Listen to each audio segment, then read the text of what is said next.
Hello दोस्तों, DIY बड़ी में आपका स्वागत है। आज हम देखेंगे वॉशिंग मशीन का कंप्लीट क्लीनिंग कैसे करते हैं। वंस इन 6 मंथ आपको सफाई करनी है।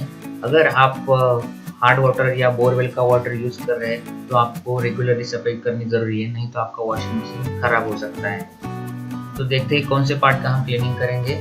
तो पहले drum cleaning by using descaler, door seal है उसका क्लीनिंग, देन डिटर्जेंट कंपार्टमेंट है, उसके बाद वाटर इनलेट जो वॉश के लिए फिल्टर देते हैं। अगर दूसरे LG वगैरह है तो पीछे आपको नेट है वो निकाल के उसका क्लीनिंग करना पड़ता है।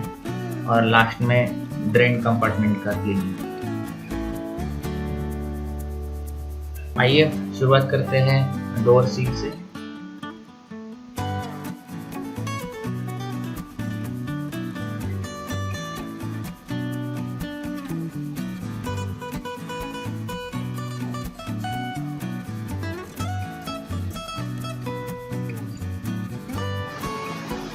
जो ब्लू पार्ट है वो पुश करके आप डिटर्जेंट कंपार्टमेंट बाहर निकाल सकते हैं। डिटर्जेंट कंपार्टमेंट की भी सफाई आपको करनी है।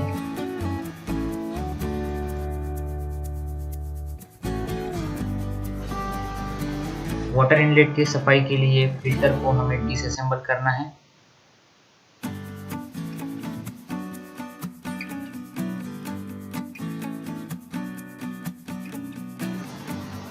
अगर आप दूसरी कंपनी का वॉशिंग मशीन यूज कर रहे हैं तो उसके पीछे जो इनलेट होता है वो ओपन करके आपको एक नेट होगा, वो नेट आपको क्लीन करना है। सीमेंस का डिस्केलर यूज करके हम ड्रम क्लीन करने वाले हैं।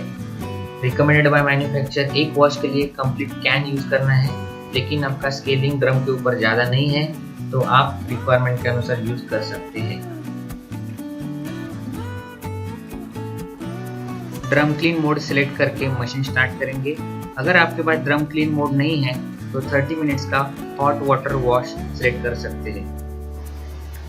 ड्रम क्लीनिंग के बाद हम ड्रेन पंप क्लीनिंग शुरू करेंगे।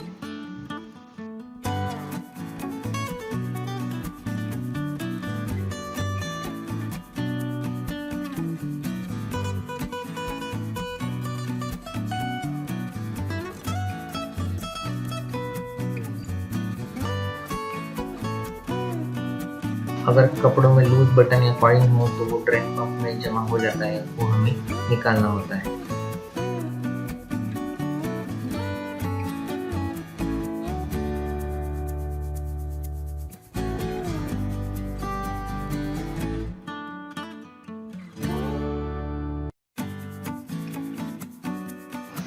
क्लीनिंग कंप्लीट होने के बाद थोड़ी देर के लिए डोर और डिटर्जेंट कंपार्टमेंट ओपन रखना है ताकि वो ड्राई हो सके। तो दोस्तों, ऐसी ही महत्वपूर्ण जानकारी के लिए सब्सक्राइब कीजिए हमारे चैनल को। धन्यवाद।